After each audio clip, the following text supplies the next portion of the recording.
Hello, everyone. Thank you for tuning in to the New Mainstream Podcast, where we explore the impact of multicultural consumers on marketing and media. I'm your host, Mario Carrasco, and co-founder of Think Now.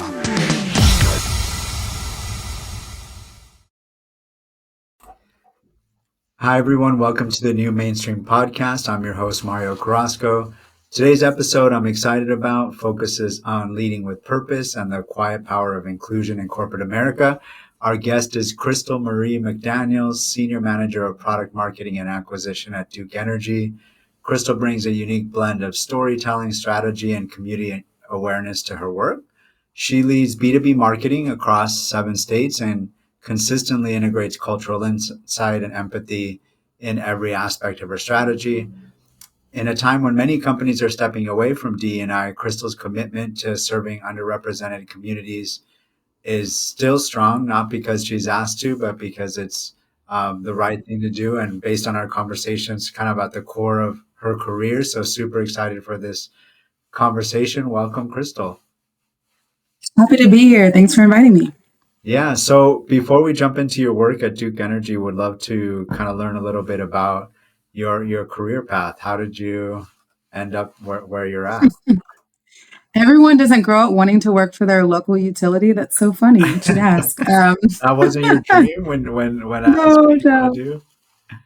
No. So I spent most of my early life reading and writing. Me and my mom, that's something we did together. And I love stories. But I didn't know what to do with that. And I didn't feel confident enough to write a book or be an author. That just seemed like something I had never seen anyone do it. So that didn't feel like a career path. But I did go to school for psychology and theater because I love stories. And I love working with people and figuring out how they think. Graduated, like many people, still didn't know what I was going to do. And so I kind of fell into nonprofit work. And what I loved most about it was connecting with people and helping them tell their stories, helping us tell the story of the work that we do. It wasn't exactly my job, but I sort of made it my job. And you can do that in nonprofit because there aren't enough people doing any of the things. So you can do all of the extra things that you want. And I decided, okay, this is a part of my job that I love the most. So how do I make this my career?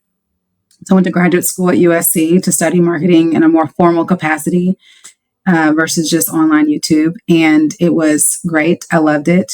And I just started working at marketing agencies, doing public relations, really figuring it all out, figuring out what I liked to do, what I didn't like to do. And so when I moved to Charlotte, I saw a great opportunity to do marketing strategy. And that was something that I always felt like, okay, this is great. Instead of just doing the campaign at the end, I would love to get in at the front end and kind of fix all the mistakes that I always feel like I'm dealing with on the back end.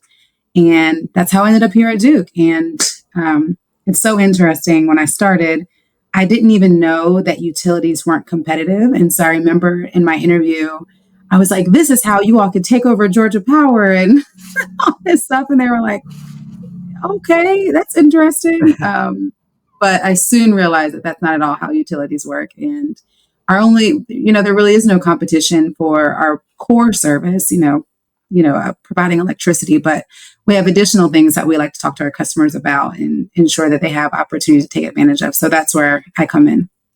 I love, one thing I didn't know about like nonprofits. Obviously, kind of know that nonprofits are always understaffed, and I guess similar to a startup, and that the employees that are there, kind of everyone does everything. I think that's a great takeaway for early career people who might not consider nonprofit. It sounds like you get to do what you want to do there, right? Because they're just looking for good people. So how has that like kind of influenced your career, kind of starting in a nonprofit? What have you taken from those experiences into the private sector? What's so funny is my title was administrator, and that was my title because I just did a grab bag of things and they didn't know what to call it. So I literally just made up the word and they were like, sure, you can be that. But I drove the bus sometimes. So I would pick kids up from school and take them to the Boys and Girls Clubs. I would meet with our mayor and city council and talk to them about our programs. I would fundraise with our boards. I was doing all of the above. And at the time, I think I just did what I felt needed to be done. But looking back now, a little bit more seasoned, I see that it taught me a lot of valuable skills. And that willingness to do and to see a problem, and instead of just voicing the problem, being willing to be the solution, I think that can take anyone in any career really far.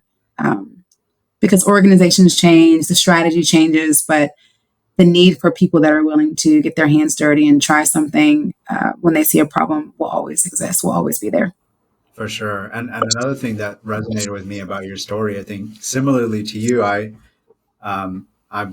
had a passion for writing and reading. I got my undergrad degree in English literature.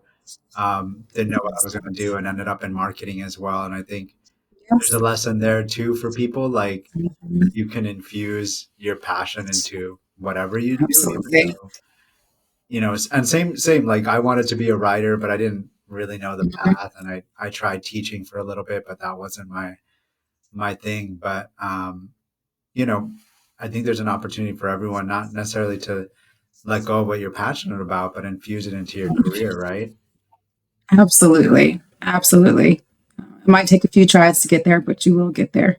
Yeah. And so on that, like, tell us about storytelling. Like, how does that play into your role now at Duke Energy? Like, how are you using that background that you have in theater and psychology? Like, Mhm. how does that play into energy? Yes.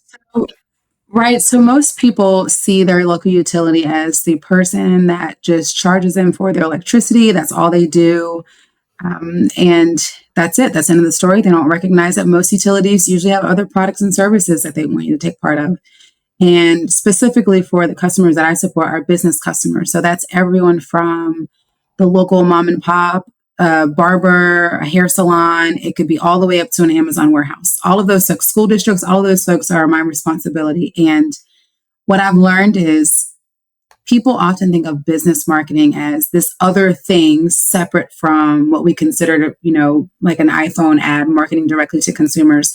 And what I tell my team all the time is you are still talking to a person. You are not talking to a factory. You're not talking to a plant. You are not talking to a hair salon. You're talking to the owner of the hair salon. These are also people.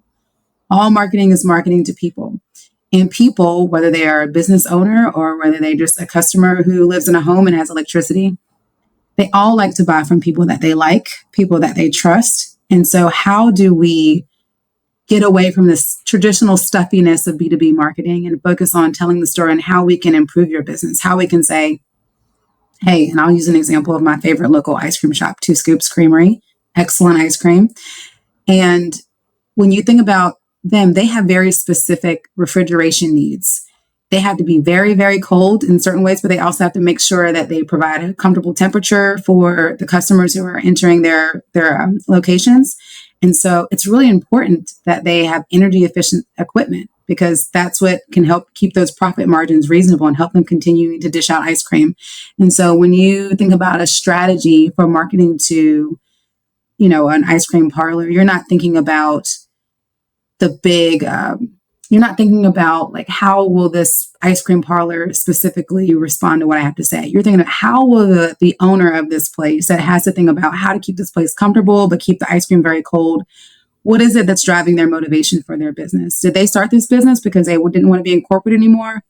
You have to think about all those things when you're crafting those campaigns. And I think it's a lens that I bring to the work that makes it exciting, it makes it fun, and it makes it feel a lot more human. For sure. And we deal with that on the research side of things too. Like Mhm.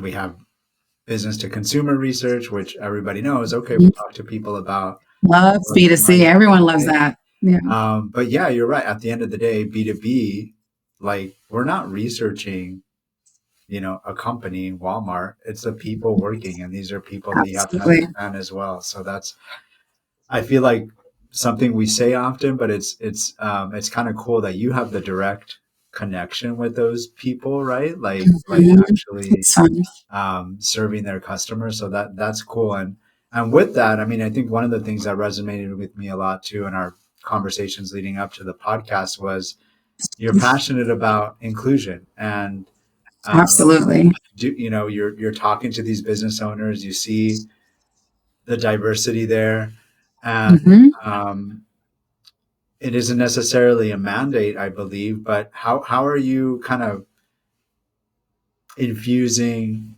inclusion in your role when it isn't necessarily kind of part Yeah. part and parcel of your Yeah. role? Would love to dig into that.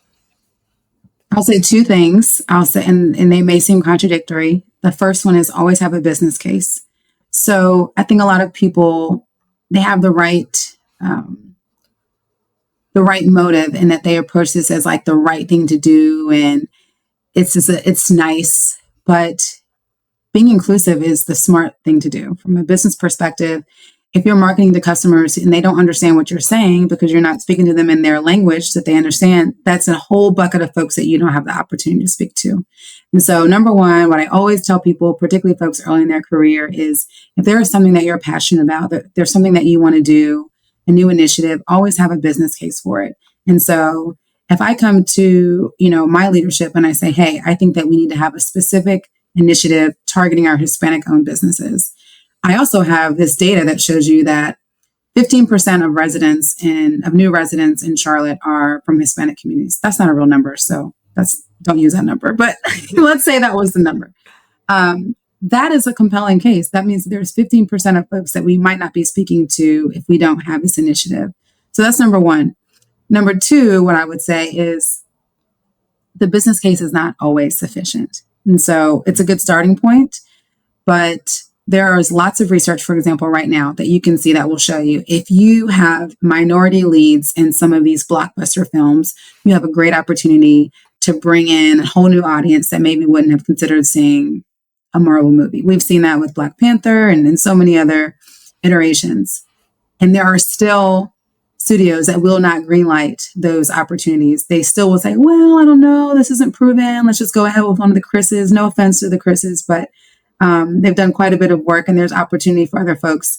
And so there are people that will literally turn away from money-making opportunities, even when the data is there, because they don't understand. And it feels different. It feels unsafe. It feels like more of a risk. So be prepared for that to be the case and have some other resources and the other data point that's helpful, that's a little bit different from a business case, is what are peers in your industry doing and how can you make sure that you stay on top of it?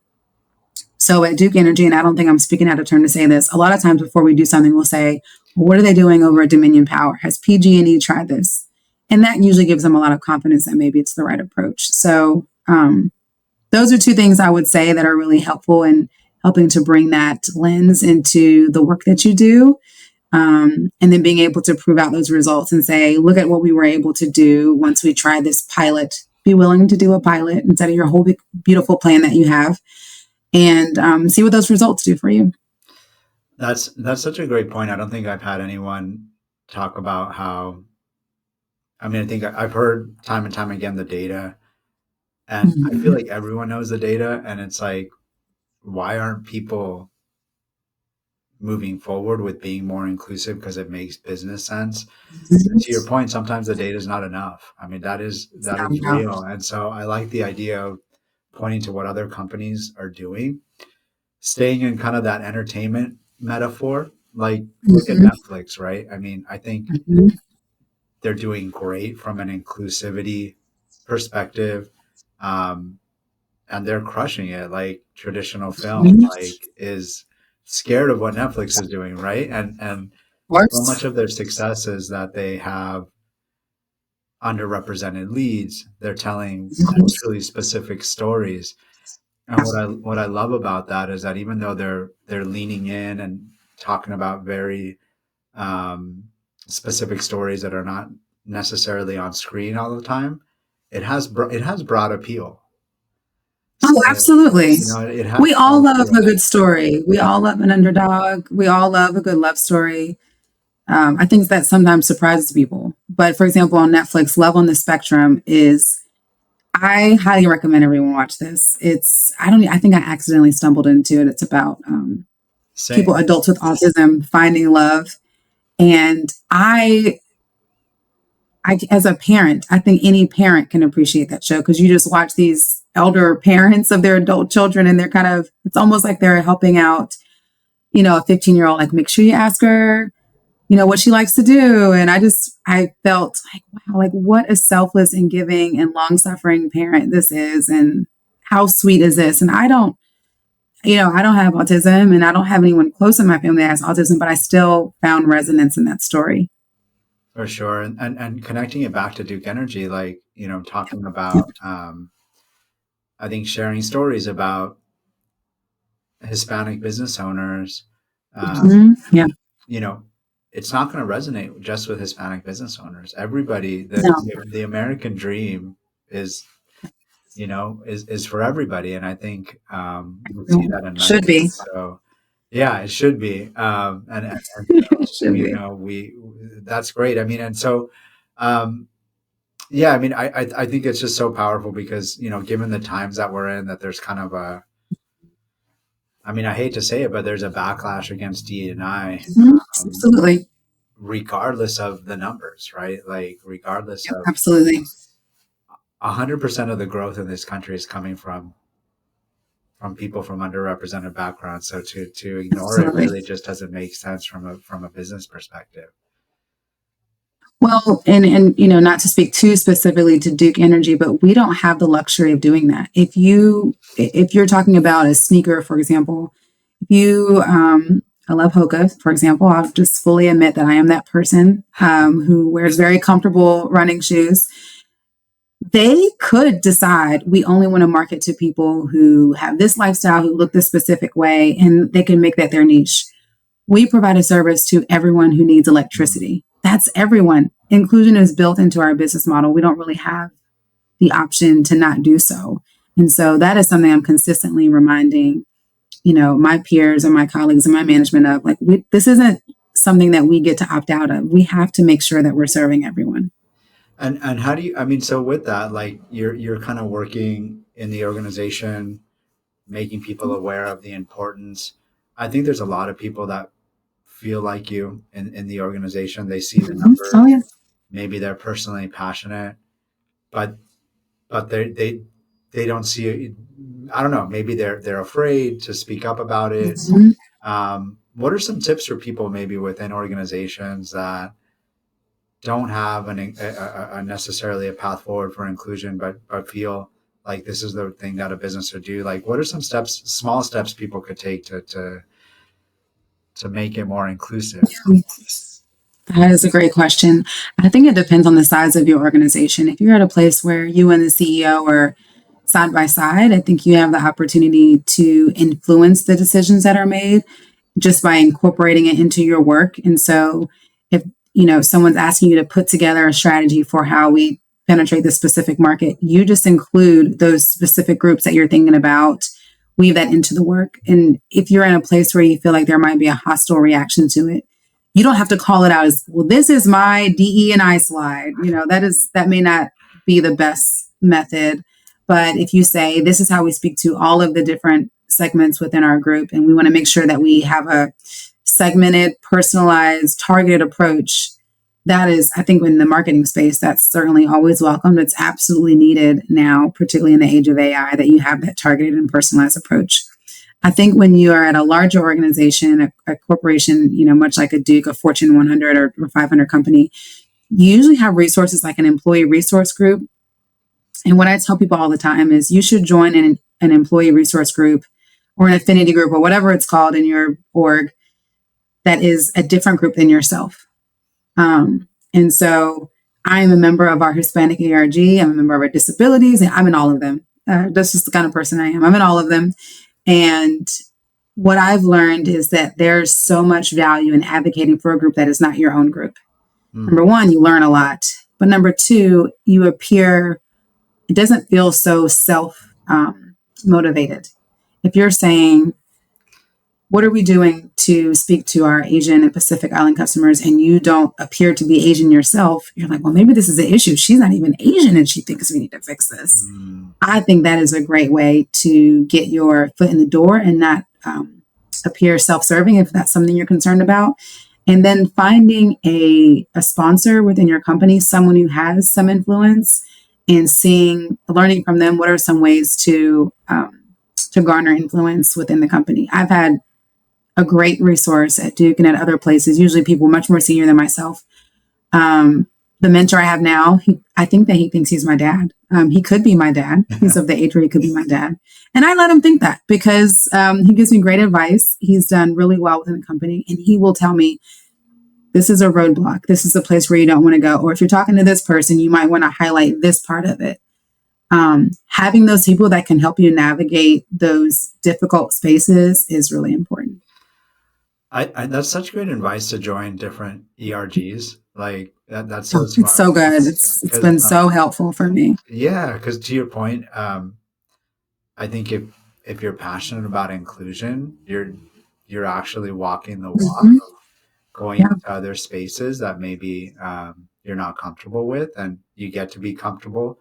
But I think from a business perspective, you get to now connect dots, right? If you're hearing concerns among employees about, hey, we're not reaching out to an audience or a Black audience or Hispanic or disabled audiences, and you can make that business case gathered from actual data within your organization, it makes your story so much more powerful with data. Much more. That's really, I think that's really good advice for people in the corporate sector that really feel like they need to make a business case for that. I have 3 kids. Everyone I work with knows this because they're very loud, and also because I took parental leave for 2 of them while I've been at Duke. And so I think some people see me as like a mom and an advocate for parents. Probably the most compelling presentation I ever gave at Duke Energy as part of our D&I Council was on how do you support or include people who don't have kids. We have, where I'm in the Southeast, and so most people here have families. Almost everyone around my age has kids. And I talked about how do you include people in conversations? How do you ensure that you aren't assuming this person has more free time because they don't have to pick up kids? How do you ensure that everyone feels that their work-life balance is equally important, whether they have kids or don't have kids? There was such an outpouring of like, oh my goodness, I cannot believe someone said this out loud. I really appreciate you. Can we talk about this again? I mean, we went way over on the time. There were so much feedback. And I think they appreciated hearing it from someone who absolutely has kids, lots of them, and was still able to see them. And so I think it's like a hidden superpower that you can always wield that makes people feel like it's very genuine. I love that. And honestly, I've never thought about that, which now I feel bad about. Like No, don't feel bad. Yeah. Don't feel bad. So share, I mean, you don't have to go through the presentation, but give us the highlights. Like how do we make workplaces more inclusive for people that don't have kids? I would love to. So you have parental leave, which is not vacation. Everyone knows that. But what if you have a need to just, whether it's a sabbatical or you're taking care of an elderly parent or someone else, making sure that you highlight those resources that are available for people beyond parenting. Also ensuring when you have conversations, not assuming that people have kids or assuming why they don't have kids. A common narrative that many people shared, I didn't know people said this. People will say, oh, you don't want kids now, but you'll want them later. Or they'll say, people who don't have kids are selfish. They only think of themselves. Or they'll assume, oh, you have time to stay late. This was something that we often heard in the call center specifically, like you can stay late because you don't have to go pick up kids, not recognizing that everyone's time is equally valuable. So just considering other folks' needs. And something else I highlighted that everyone really enjoyed was all of the people that had such an impact in our world that don't have kids. Rosa Parks, George Washington apparently didn't have kids. Oprah Winfrey. I think there were several folks, but I think the people said I felt really empowered to leave a legacy and have an impact, even though I'm not necessarily producing children. So I think it was really fun, and it was good for me too. I learned a lot. No, that's great. Yeah. And I mean, thinking about it out here, I'm in Los Angeles in California. I have. Yeah. People don't have more than 1 or 2. Yeah. Really. 1 or 2. And I have like kind of 2 friend groups. So I have evenly split of people without kids and people with kids. Mm-hmm. And we really enjoy both of them because of course people without kids, it's like, oh, it's kind of nice to not talk about kids sometimes. So nice. It's so nice. And they Yeah. have really fun stories of life that they're living. Right. Right. So, we gotta protect people without kids. They're important. Please, please. So, kind of looking, towards the end here before we get off, we have a lot of listeners that are maybe early stage career, um, Hmm. and look up to people like you that are in leadership positions. The I feel like talking to younger people, the job market and kind of career journey in the U.S. is so Yeah, different now, and it is. difficult. It Um, is. I'm sure you work with younger, maybe Gen Z. Um, Yep. like, what are some advice that you're giving to what would you to listeners that are maybe more early stage careers and see you and want to be in a role like yours? Well, I really don't want to sound like an old curmudgeon. Um, but I will say, I have been volunteered to be the person that manages our interns in that process. And there are, it is very clear who is prepared and who is not. Mhm. I mean, there's a very clear divide. And so something that, and I see this too, even not with interns, even just with other folks who are interviewing. Um, we are really explicit and clear in the job description about what we're looking for, what products and services you might be talking about, who you'll be talking to. And oftentimes when I interview people and I ask them about it or, their thoughts, I will get the impression that what they're saying to me is the same thing that they would say to anyone that they were interviewing for a marketing position. And so I would say to a person who's interviewing or looking for an opportunity, think about the hiring manager and what is an easy yes for them. If someone comes to you and says, I'm so excited about the clean and renewable energy programs that you all are launching in Florida. I already have all these ideas about how you can talk to business customers. Did you know that there's a list of sustainable hotels in Florida that would probably love to hear about these programs? I would love to work on that with you all in this role. That candidate is going to do so much better than someone just says, I love telling stories and I love marketing and I would love to work at Duke Energy because you all are a really cool company. I mean, they make it so easy sometimes. So Yeah. and I understand too the challenge of you're applying to a million different places and you're just trying to get trying to get through it. But just honestly taking 10 minutes to before the interview to look at the specific job description, think about any problems that are identified that you would want to solve and how you would want to solve them. You can do what I did and be completely wrong. I came in with a plan that made no sense, but I had a plan. Um, and they were very kind about like, wow, that's an interesting idea, but no one else came with a deck. so, Yeah. so um, some of it is a little bit of stroking the hiring manager's ego and just making them feel like you really want this specific opportunity and this is how you would approach it.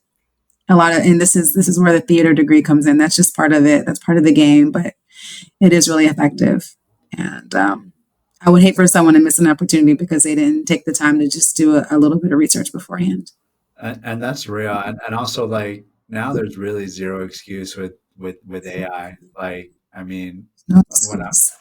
when I first got into market research, similar to you, I was the position was to like launch a panel. I didn't Hmm. know what a panel was. I came from marketing, but I came with a 30-day plan to launch a panel, which is just possible. Like, you can't do it in 30 days, but I was like so like confident that I was going to do it. Yeah, But I got the job, right? I came with a business of plan. course. Um, They were like, maybe he can do it in 30 yeah, days. right. No, it took me, I don't know, 6 months probably, but still, yeah, to your point. And now, I mean, man, if I had Chat GPT back then, I would have taken it Knocked it to out of the another park. level. So I love that. Be specific, talk about one or two problems, and come with a plan. I agree with you. Yeah, interviewing, you can definitely tell people that, yeah, just say like, oh, we love Think Now and the mission. Oh yeah, what do you love about it? And they don't have a follow up, right? Like, Mhm. um, Yeah. so Go beyond the landing page. right. Go like do a couple clicks in. And again, I I guess you don't have to do those things, but I think if there's an opportunity that you really, really want, I think it's worth the effort. It's worth the time that you take to do it. Agreed. Another thing, one thing that I've been struggling with personally, and I think other people like you, I get the sense that you're like positive and optimistic. How do you keep grounded like that despite kind of what's happening in the country from an inclusion perspective? Like you're still moving it forward. Like, what are some tips of Yeah. staying optimistic and Oh positive? man.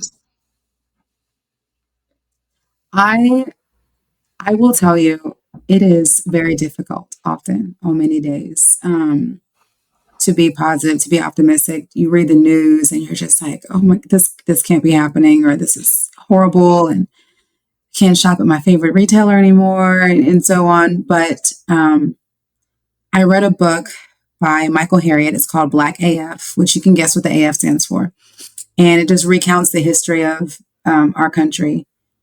And if you look just in, if you're looking at our world just within this moment, it is horrifying. It is bad. It is horrible. It's not great. There are a lot of things that could be that we have taken several steps back. But if you pull back a little bit and you are able to look at the long lens of history and see where we are, you can see in context that things have absolutely been worse and then they've gotten better. And so I try to reflect on that when I have these moments of like, how can we be in this space? How can we be allowing these things to happen? I try to understand that there was a time, especially for someone, I'm living in North Carolina. My family is from South Carolina. I live not far from places where my ancestors were property, and now I own property here. So that perspective is really, really helpful for me. And I don't mean you should say like, well, that doesn't mean to minimize how horrible things are, but it does give me the ability to see that there is an opportunity for things to get better, because they have been bad and they have gotten better before. Um, that has been the thing that I'm sticking to as of late, and finding like-minded folks who can, we keep each other encouraged and we think about all the impacts we can have on our local communities to make things different and to have that impact. That has been what's keeping me on most days more optimistic than maybe on other days. No, great. That historical perspective is real, and thank you for the book recommendation. I'm a fan of Michael Harriot. Oh yeah. Yeah, like I now that I'm off Twitter, like he was big on there, and I used to keep up with him more. Yeah. But I've He has a Substack if you want to do that. okay, so I didn't know he had a book, so I'm gonna definitely be reading that. I recommend the audiobook because it's him and I'm it's all audiobook, very, by the way. Yeah, so yeah, oh, it's so funny. It yeah. is so funny. It's very good. Another book recommendation that helps keep me optimistic. This is a very nerdy recommendation. It's also like 1,300 pages. So I would only recommend the audiobook, Team of Rivals. It's about Abraham Lincoln. I cannot remember the author's name right now, but it's a Pulitzer Prize winning book. And it talks about how Abraham Lincoln surrounded himself with people who thought differently than him to help him make really good decisions and, 360 perspective on things. Also gives you really good context for the time when our country was really, really divided and was able to, through a lot of blood, sweat, and tears, move forward. It's probably the most interesting thing about that book for me was, and that's relevant to right now, is there were a lot of, to be frank, old white men that were very, very passionate about abolition and opposed to slavery. And I never learned about these people in school. And I wish that someone had told me about them. So it's just a reminder that um, there are people who you may not expect who are not really thrilled about the way things are going. And there is a moral compass in a lot of us between that helps us see what's right and wrong. And I have to believe that they're out there somewhere doing what they can. Yeah, I love that. I'm going to start integrating, I think, this question on what are you reading? Oh, yeah. What are you reading? Yeah. Don't get me started. We'll be here all day. I've been on a autobiography kick lately. Oh, yeah.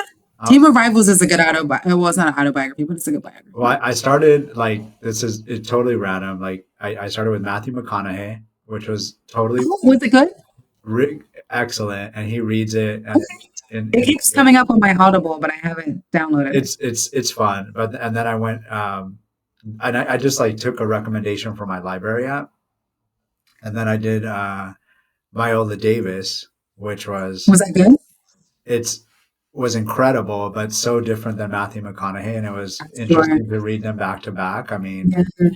her story and her resilience, just amazing. She won an Emmy for that. That's what got her EGOT. Like, and so she reads it, Might and check it's it out. like unreal. Like, she's just amazing. Okay. I'm on it. Yeah. So I'm excited. awesome. Well, thank you so much for joining. If people want to connect with you, like I found you on LinkedIn, is that the best way to reach out to you if people want to stay connected and kind of abreast of what you're doing?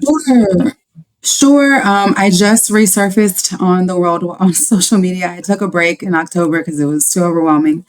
But I'm at Crystal Marie COM everywhere except for Twitter because, Supervillain runs it. But I'm everywhere else. And I'm also at crystalmarie.com. Very easy. Awesome. Thank you so much, Crystal. And thank you, everybody, for listening. Thank you.